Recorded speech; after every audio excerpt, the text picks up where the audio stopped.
Morning. मागच्या आपण alcohol phenol इथरच्या मागच्या व्हिडिओजमध्ये आपण दोन प्रकारचे केमिकल रिॲक्शन्स बघितल्या ज्या इन्व्हॉल्विंग RO-H बॉन्ड हा पर्टिक्युलरली बघितला होता आणि दुसरा जे बघितला होता R आणखीन OH मधला बॉन्ड ब्रेकिंगच्या बघितलेल्या होत्या ॲज पर युअर सिलेबस. आता हा सिलेबस प्रमाण ज्या आपल्या बोर्डाच्या सिलेबसचा जो रिॲक्शन आहे पॅटर्न आहे ते सोडून काही रिॲक्शन पॅटर्न आपल्याला किंवा ज्या reactions which are not included in your syllabus that we are going to see today. Okay, पहिली जी रिॲक्शन आहे ज्याला आपण की RO-H बॉन्डच्या कॅटेगरीमध्ये येतो त्यातली जी पहिली रिॲक्शन येते ज्याला आपण acid chloride. Okay, acid chloride reaction कुणाची reaction with acid chloride. Okay, परत एकदा लिहितो मी काय रिॲक्शन्स कुणाची तर अल्कोहोलची कुणाबरोबर ऍसिड क्लोराईड बरोबरची म्हणजेच रिॲक्शन विथ ऍसिड क्लोराईड. आता ऍसिड क्लोराईड म्हटलं की तुम्हाला माहिती आहे की आपल्याला RC डबल बॉन्ड OCl हा बघायला मिळतो आणि अल्कोहोल जर घेतलं तर हा आपल्याला HOR अल्कोहोल. आता ह्यात काय होतं तर इथं हा बॉन्ड ब्रेक होतो आणि हा आपल्याला HCl बाहेर पडतं आणि RC double bond OR plus HCl ester तयार होतो. म्हणजेच इस्टरच्या फॉर्मेशन्समध्ये ही तुम्हाला रिॲक्शन्स बघायला मिळते. ही पहिली गोष्ट. मग ह्याच्यामध्ये तुम्ही acetyl chloride CH3C double bond OCl घ्या प्लस HOC2H5 घ्या. ओके, ही रिॲक्शन्स करा आणि तुम्हाला मिळेल CH3C double bond OC2H5 plus HCl आणि ह्याचं नाव येईल इथाईल इथॅनोएट, हे त्याचं नाव येईल. ही पहिली रिॲक्शन झाली विथ ऍसिड क्लोराईड. आता दुसरी रिॲक्शन जी आहे ती रिॲक्शन विथ अनहायड्राईड. ओके, आता अनहायड्राईड म्हणजेच काय RC डबल बॉन्ड हा O ह्याला तुम्ही अनहायड्राईड म्हणता. आता ह्याच्या बरोबरीनं ज्यावेळेला तुम्ही HOR ही रिॲक्शन्स करता तर त्यावेळेला काय होतं राजानो तर हा बॉन्ड इथं ब्रेक होतो आणि आपल्याला लक्षात घ्या की हा RC डबल बॉन्ड O हा सुद्धा इथं ब्रेक होतो. म्हणजे हे असं जर ब्रेकिंग झालं उलटीकडनं केलं तरी सुद्धा चालू शकतं. हा असा ब्रेक झाला तर काय होतं हा H इकडं अटॅच होतो आणि तुम्हाला RC डबल बॉन्ड. ओके, इथं नाही, हा बॉन्ड असा ब्रेक होतो. हा असा ब्रेक होतो इथंपर्यंत. म्हणजेच हा RC डबल बॉन्ड वेगळा आणि हा पर्टिक्युलरली हा RC. म्हणजेच ह्याला लक्षात घ्या हा बॉन्ड असा ब्रेक होतो. ठीक आहे, RC डबल बॉन्ड आणि हा H इथं नाही यायची ह्या इथं H येतो आणि RC डबल बॉन्ड OH म्हणजेच ऍसिड तयार होतं आणि हा जो OR आहे हा इकडं तयार होऊन RC डबल बॉन्ड OR म्हणजेच इस्टर तयार करतो. म्हणजे इस्टर आणि ऍसिड तयार होतं कुणाबरोबर अनहायड्राईड. मग परत ही इन्व्हॉल्वमेंट रिॲक्शन्स कुठली आहे O-H ची आहे हे लक्षात घ्या. मग तुम्ही ह्याच्यामध्ये CH3C double bond O CH3C double bond O हा O घ्या. परत HOC2H5 घ्या. हा ऍसिटिक अनहायड्राईड आहे. ओके, ह्याचं नाव येतं ऍसिटिक अनहायड्राईड. आता ह्या ऍसिटिक अनहायड्राईड बरोबर तुम्हाला इथं बॉन्ड ब्रेक होईल. हा H इथं येईल. ओके, आणि तुम्हाला प्रॉडक्ट जो तयार होईल तो CH3C double bond O OC2H5 आणि तयार होईल CH3C डबल बॉन्ड OH म्हणजेच ऍसिटिक ऍसिड आणि इथाईल इथॅनोएट ह्यासारखे प्रॉडक्ट तुम्हाला तयार होतील. ओके, हे पर्टिक्युलरली JEE आणि नीटच्या विद्यार्थ्यांच्या करता ही रिॲक्शन आहे. आता ह्या रिॲक्शन तुम्ही बऱ्याच वेळेला इस्टरच्या फॉर्मेशन्स मध्ये हे बघणार आहेत. म्हणजे आपण ज्यावेळेला कार्बॉक्सिलिक ऍसिड आणि इस्टर कॅरेक्टर बघू तीच रिॲक्शन आहे, परंतु इथं आपण अल्कोहोल्सच्या इन्व्हॉल्विंग ऑफ की OH मध्ये बघतो. आता पुढची जी रिॲक्शन आहे ती तुम्हाला 11वीला गेलेली आहे बघा. ओके, 11वीला गेलेली आहे. रिॲक्शन विथ GR म्हणजेच ग्रिग्नार्ड्स रिएजंट. मग हा तुमचा अल्कोहोल ROH प्लस RMGX हा तयार होतो. हा ग्रिग्नार्ड्स रिएजंट म्हणजेच ड्राय इथर आणि हा H हा बॉन्ड इथं ब्रेक होऊन ह्या H ला येतो आणि तुम्हाला होतं RH म्हणजेच अल्केन तयार होतं आणि तुम्हाला MgX आणि OH तयार होतं. ही 11वीला रिॲक्शन झालेल्या प्रिपरेशन्स ऑफ अल्केन मध्ये. हे लक्षात ठेवा. म्हणजेच अल्केनचं प्रिपरेशन 11वीचं जर घेतलं तर ते इथं अल्कोहोलच्या आपल्याला केमिकल रिॲक्शन्स मध्ये बघायला मिळणार आहे. आता 11वीला तुम्हाला ही रिॲक्शन्स झालेली आहे हे लक्षात ठेवा. कळालं? हे परत केलं रिपीट. परत एकदा सांगतो, ROH बरोबर RMGX. मी तर OH लिहिलं होतं, ते OH न लिहिता इथं फक्त OR लिहा, म्हणजे अल्कॉक्सी डेरिव्हेटिव्ह आहे हे लक्षात घ्या. आता त्याच्यानंतर पुढची सगळ्यात इम्पॉर्टंट रिॲक्शन की ज्यामध्ये R-OH हा बॉन्ड ब्रेक होतो, परंतु ह्या रिॲक्शनचं वैशिष्ट्य काय आहे लक्षात घ्या. When hydrogen atom attached with most electronegative group like oxygen, nitrogen, okay, phosphorus नाही, सल्फर, ओके, आणखीन फ्लोरीन यांच्याबरोबर ज्यावेळेला मोस्ट इलेक्ट्रोनिगेटिव्ह इलेमेंट कुठले कुठले आहेत तर ऑक्सिजन, नायट्रोजन आणि सल्फर किंवा फ्लोरीन यांच्याबरोबर ज्यावेळेला मोस्ट इलेक्ट्रोनिगेटिव्ह बरोबर हायड्रोजन ॲटम अटॅच होतो, त्या हायड्रोजन ॲटमला ऍक्टिव्ह हायड्रोजन म्हणतात. काय त्याला म्हणतात तर ऍक्टिव्ह हायड्रोजन. ओके, आता हा जो ऍक्टिव्ह हायड्रोजन आहे हा पर्टिक्युलरली लक्षात घ्या, हा ऍक्टिव्ह हायड्रोजन हा आपल्याला अल्कोहोलमध्ये, ओके, फिनॉल्समध्ये, अमाइन्समध्ये, ओके, थायो अल्कोहोल्समध्ये, ओके, हा बघायला मिळतो. आणि हा अल्कोहोल, फिनॉल, अमाइन, थायो अल्कोहोल्समध्ये जो ऍक्टिव्ह हायड्रोजन आहे, okay, when this active hydrogen in the form of above product म्हणजेच कुठले तर above product म्हणजेच हे सगळे कुठले अल्कोहोल, फिनॉल, अमाइन्स, थायो अल्कोहोल हे सगळे above product. Active hydrogen in the form of above product react with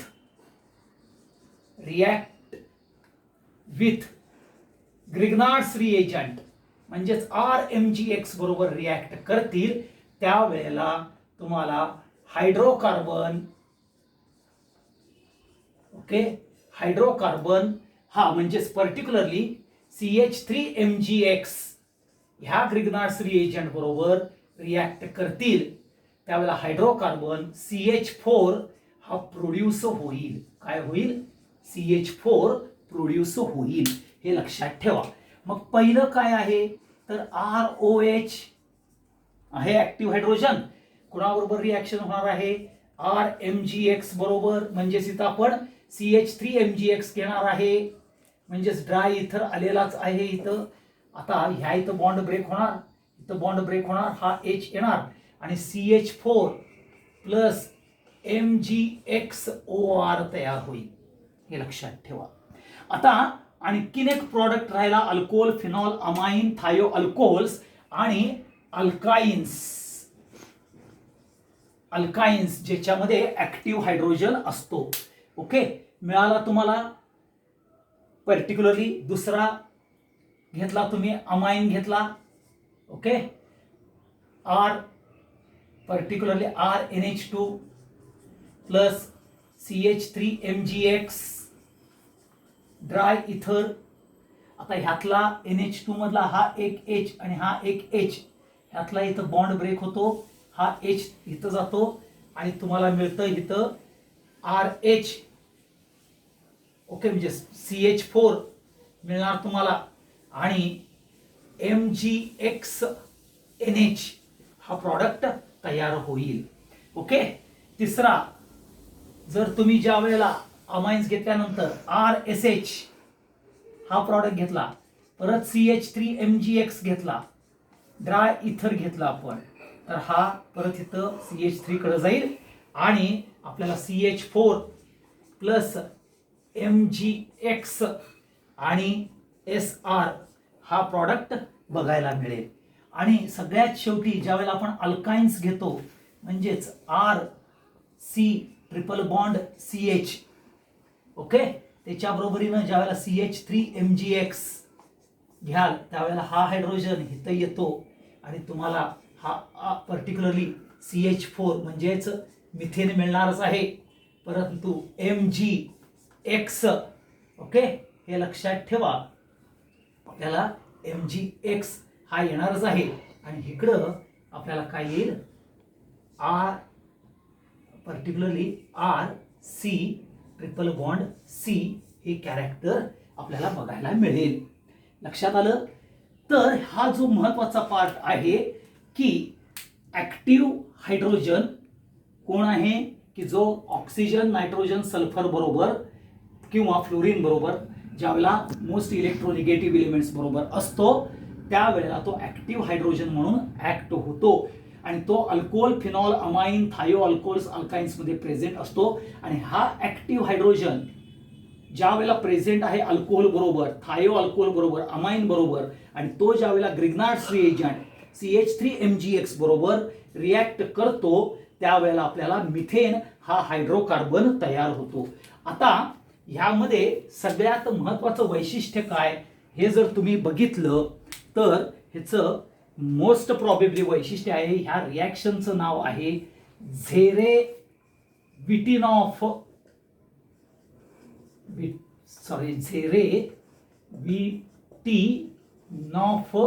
reaction.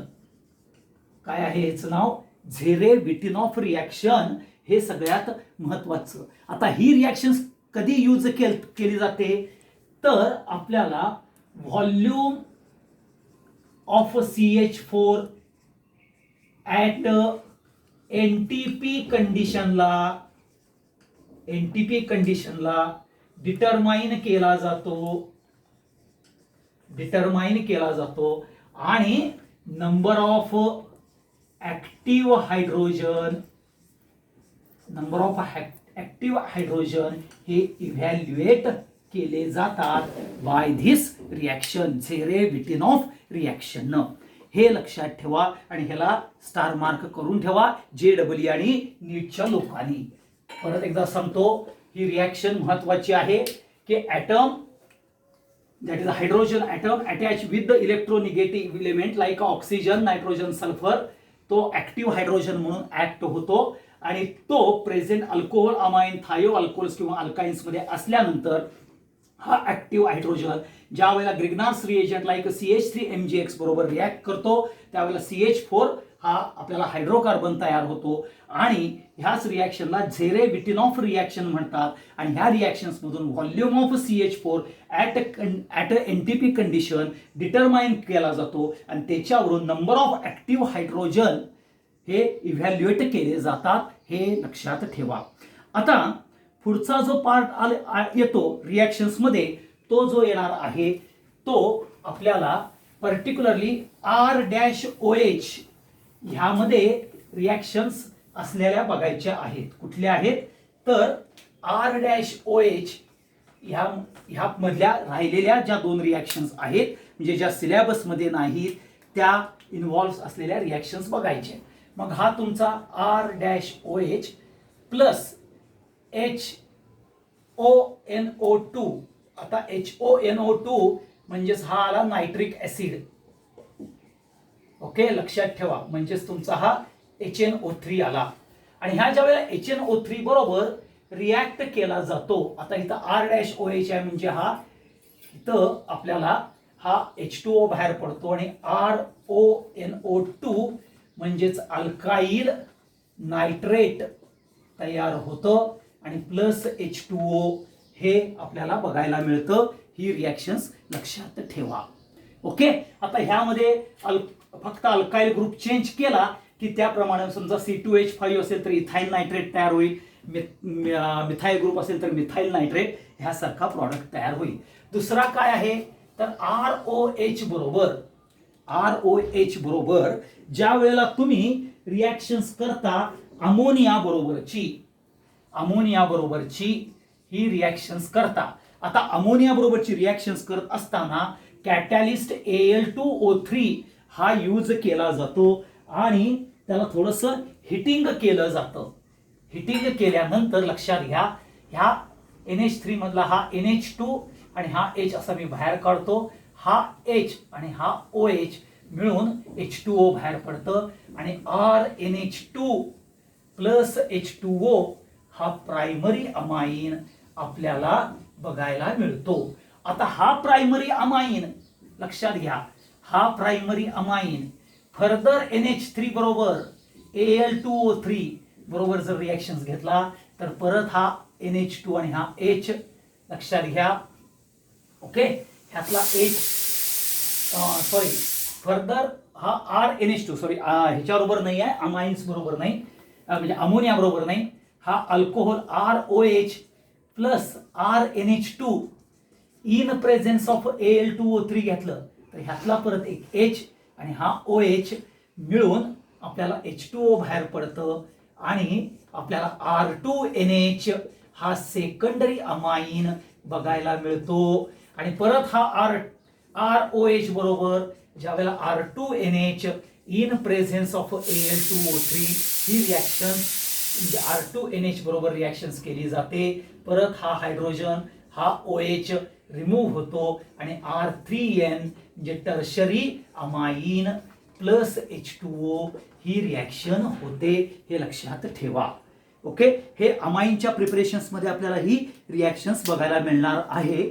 परंतु ही अल्कोहोल बरोबर in presence of ammonia Al2O3 he reaction केली की प्रायमरी, सेकंडरी आणि टर्शरी अमाइन आणि क्वाटर्नरी अमोनियम सॉल्ट पर्यंत तुम्हाला ती रिॲक्शन्स बघायला मिळते. एवढं लक्षात ठेवा. ह्या दोन महत्वाच्या बॉन्ड ब्रेकिंग कुठले RO-H आणि R-OH ह्याच्यामधल्या राहिलेल्या ज्या सिलेबसमधल्या रिॲक्शन्स नाही आहेत ओके, त्या रिॲक्शन्स JEE आणि नीटच्या दृष्टिकोनातून ज्या इम्पॉर्टंट आहेत त्या बघितलेल्या आहेत. आता पुढचे जे आपण रिॲक्शन्स बघणार आहोत ती रिॲक्शन्स बघत असताना जी आपल्याला इन्व्हॉल्वमेंट आहे ती इन्व्हॉल्वमेंट कुठली बघायची आहे तर इन्व्हॉल्वमेंट ऑफ बोथ म्हणजेच reaction involve alkyl group as well as OH group हे दोन्हीही ग्रुप इन्व्हॉल्व असलेली बघायचं आहे. म्हणजेच जी रिॲक्शन आहे ती म्हणजेच डिहायड्रेशन ऑफ अल्कोहोल. आता ही रिॲक्शन्स तुम्ही 11वीला बघितलेली आहे. कुठं प्रिपरेशन ऑफ अल्किन मध्ये. तीच रिॲक्शन्स पुन्हा आपल्याला इथं केमिकल रिॲक्शन ऑफ अल्कोहोल म्हणून बघायचं आहे. म्हणजेच हा प्रायमरी अल्कोहोल तुम्ही घेतला. आता प्रायमरी अल्कोहोल मध्ये मी घेताना हा इथाइल अल्कोहोल घेणार आहे. ओके, इथाइल अल्कोहोल हा तुम्ही घेतला. आता ह्या इथाइल अल्कोहोल बरोबर concentrated H2SO4 90%. Okay, 90% concentrated H2SO4 घेणार आहेत आणि 443 केल्विन एवढं टेम्परेचर आपल्याला बघायचं आहे, घ्यायचं आहे. आता काय होतं 443 केल्व्हिनला कॉन्सन्ट्रेटेड H2SO4 आहे. कॉन्सन्ट्रेटेड H2SO4 तुम्हाला माहिती आहे प्रोटॉनेटिंग एजंट आहे आणि स्ट्रॉंग डिहायड्रेटिंग एजंट आहे. आणि डिहायड्रेटिंग एजंट असल्यामुळं हा आपल्याला HOH ओके रिमूव्ह होतो, H2O आणि अल्कीन तयार होतं, जो इथिन तयार होतं. आणि ह्याच रिॲक्शनला तुम्ही डी म्हणजेच पर्टिक्युलरली डिहायड्रेशन रिॲक्शन्स म्हणतो. त्याचं नाव येतं बीटा इलिमिनेशन रिॲक्शन किंवा अल्फा बीटा इलिमिनेशन रिॲक्शन. कारण फंक्शनल ग्रुप OH अल्फाला आहे, आणखीन हा बीटाला आहे, त्यामुळे तुम्हाला बीटा इलिमिनेशन किंवा अल्फा बीटा इलिमिनेशन म्हणजेच थोडक्यात ही इलिमिनेशन रिॲक्शन आहे जी तुम्ही हॅलोजन डेरिव्हेटिव्ह मध्ये बघितलेली आहे. ओके. आता सेकंडरी अल्कोहोल जर ज्यावेळेला तुम्ही घेतला तर सेकंडरी अल्कोहोल मध्ये हा तुमचा मी घेतला पर्टिक्युलरली, आता हा CH2 आणि हा इथं H घेतला. Okay, isopropyl alcohol.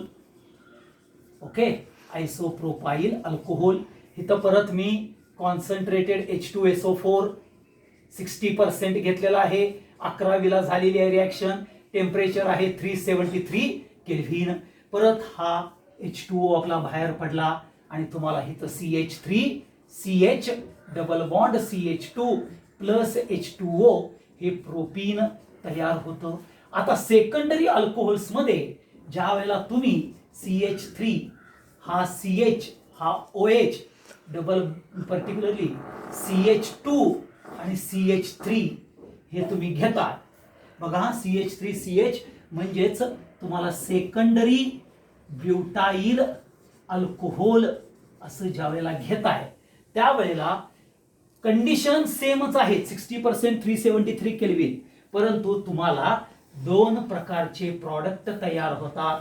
That is CH3 CH double bond CH CH3 किंवा दुसरं येतं CH3 CH2 CH double bond म्हणजेच CH2. Okay, CH3 particularly CH3. Okay, तर हा C1 ब्यूट 2ENE झाला आणि पर्टिक्युलरली हा CH3 CH2 CH double bond CH2 ब्यूट 1ENE झाला आणि तुम्हाला H2O बाहेर पडला. आता लक्षात घ्या ह्या इथं मेजर प्रॉडक्ट कुठला येतो तर तो ब्यूट 2ENE येतो. कुठला येतो मेजर प्रॉडक्ट? ब्यूट 2ENE येतो मेजर प्रॉडक्ट. ओके, आणि हा येतो मायनर प्रॉडक्ट. ओके, आता ह्यामध्ये लक्षात घ्या हा तुमचा अल्फा आहे आणि हा तुमचा बीटा आहे. दोन्हीही बीटा कार्बन आहेत. ओके, मग इथं जो रूल येतो तो येतो सेट झेप रूल. नीटवाल्यांना आणखीन जे CET वाल्यांना माहिती आहे इलिमिनेशन रिॲक्शन अल्काइल हॅलाइडमध्ये, आणि जे JEE वाले आहेत त्यांना 11वीला डिहायड्रेशन ऑफ अल्कोहोल मध्ये हा सेट झेप रूल झालेला आहे. तो सेट झेप रूल काय सांगतो तर बघा, when there is option to eliminate a beta hydrogen, to eliminate beta hydrogen, preferentially that beta hydrogen from that carbon is eliminated which carries less number of hydrogen. काय सांगितलंय पर्टिक्युलरली पुन्हा एकदा बघा, when there is a option to eliminate more than two beta hydrogen or more than one beta hydrogen, बरोबर आहे ना, more than 1 beta hydrogen, then लक्षात घ्या the preferentially that beta hydrogen is eliminated, that beta hydrogen is eliminated. Okay, which carries less number of hydrogen. म्हणजे ह्या CH2 आणि CH3 मध्ये लेस कोण आहे? CH2 आहे. म्हणून तुम्हाला इथं But2Ne बघायला मिळतो. म्हणजे हा हायड्रोजन आणि हा OH जाईल, आणि हा हायड्रोजन आणि हा OH काढलं तर But1Ne तुम्हाला बघायला मिळतो. मग तुम्ही ते जर लिहून घेतला तर त्यामध्ये तुम्हाला सेट-झेप रूल हा कसा सांगितलाय बघा. तर सेट-झेप रूल ओके, ह्यामध्ये लक्षात घ्या, डिहायड्रेशन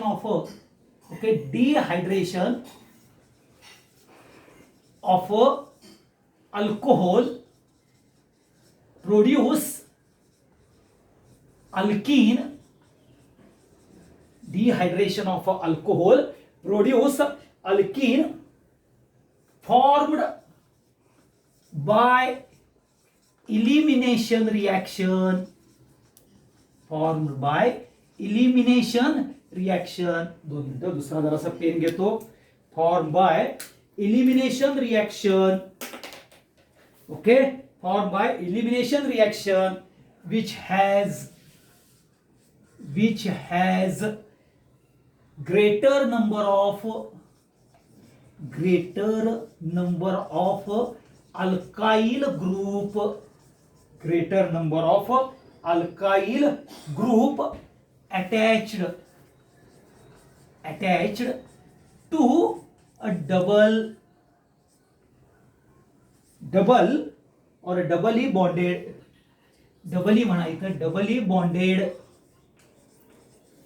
कार्बन ॲटम. परत एकदा सांगतो बघा काय सांगितलंय ह्या रूल्स मध्ये. लक्षात घ्या, डिहायड्रेशन ऑफ अल्कोहोल.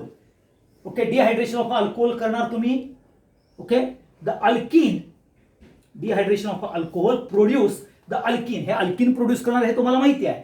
परंतु ज्यावेळेला सेकंडरी ब्युटाइल अल्कोहोल आहे, म्हणजे when there is option more than 1 beta hydrogen eliminate करायचा ऑप्शन येतो, त्यावेळेला काय होतं, alkene form by elimination reaction ना अल्कीन फॉर्म होतो which has greater number of alkyl group. म्हणजेच आपल्याला अल्कीन मध्ये greater number of alkyl group दोन्ही बाजूला बघायला मिळतात. लक्षात घ्या, attach to double bonded group. आता इथं काय आहे, CH2 एका बाजूला लेस आहे, दोन्ही बाजूला काय आहे, इथं But2Ne मध्ये greater number of alkyl group आहे. हा तरी तुम्ही सेट-झेप रूल म्हणून लिहू शकता. किंवा मी परत एकदा सांगतो, when there is option to eliminate more than 1 beta hydrogen, preferentially that beta hydrogen is eliminated from that carbon which carries less number of hydrogen. म्हणजेच ह्या CH2 आणि CH3 मध्ये CH2 लेस नंबर आहे, आणि मग तुम्हाला जे अल्कीन प्रोड्यूस होणार आहे ते But2Ne येणार आहे, आणि हा मेजर प्रॉडक्ट आहे. काल सेट-झेप रूल. हा सेट-झेप रूल नंतर तुमचा जो महत्वाचा जो पार्ट येतो सेट-झेप रूल प्रमाणेच मार्कोनिकॉफ रूल, हे दोन्हीही रूल आणि पेरॉक्साइड इफेक्ट हे महत्वाचे आहेत, हे लक्षात ठेवा. सेट-झेप रूल हा अल्कीनच्या साठी महत्वाचा आहे, आणि MR रूल ऍडिशन करता आहे, हे लक्षात ठेवा. आता हा जो खालचा पार्ट आहे हा मी पुसतोय सेट-झेप रूलचा, कारण का मी सेट-झेप रूल तुम्हाला लिहून पण दिलेला आहे आणि तोंडी सांगितलेला आहे. तुम्ही दोन्हीही मेथडनं सांगू शकता. आता तुमचा पुढचा पार्ट येतो ज्याला आपण टर्शरी अल्कोहोल म्हणतो. आता ज्या वेळेला हा तुमचा टर्शरी अल्कोहोल आहे राजानो, हा मी फक्त इथं CH2, इथं H एक बाहेर काढतो आणि इथं OH. तुम्ही हितला काढू शकता, हितला काढू शकता, कारण का बघा हा अल्फा आहे, हा बीटा कोणाचाही काढू शकता.